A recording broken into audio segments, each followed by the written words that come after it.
দেখুন, গরু কিন্তু দুধ দেয় না, আমরা জোর করে ছিনিয়ে নেই দুধ, তাই না? গাধা কিন্তু অত ভার বহন করতে চায় না, আমরা জোর করে গাধাকে পিটিয়ে তার পিঠের মধ্যে তুলে দেই, তারপরে গাধা যেতে শুরু করে। দেখুন, বনের বাঘও কিন্তু দুধ দেয়। আমরা কি ভুলেও দেখতে চাই যে বাঘ দুধ দেয় কি দেয় না? সিংহ কিন্তু একটা প্রাণী, তবে আমরা সিংহের উপর কোনো ভারী জিনিস চাপিয়ে দেই না।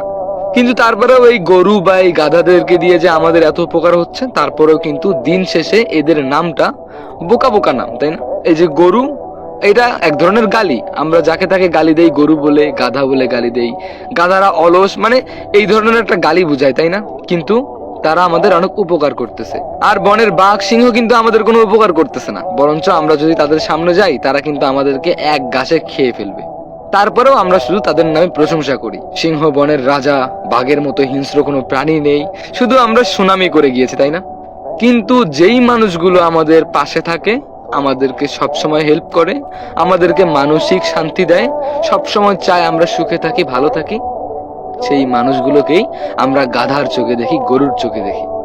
যেই মানুষগুলো আমাদের পাশে থাকে, দিন শেষে আমরা তাদেরকেই ভুলে যাই।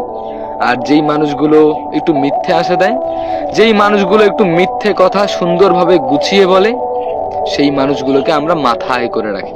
আসলে যেই মানুষগুলো আপনাকে সত্যিকারের ভালোবাসে, সত্যিকারের সাপোর্ট করে, সেই মানুষগুলো না সত্যিটাও অত সুন্দর করে গুছিয়ে বলতে পারে না।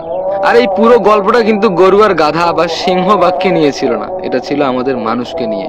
আমরা শুধু তেলে মাথায় তেল দিতে জানি, জটা চুলের হাল কিন্তু আমরা কেউ বুঝতে জানি না।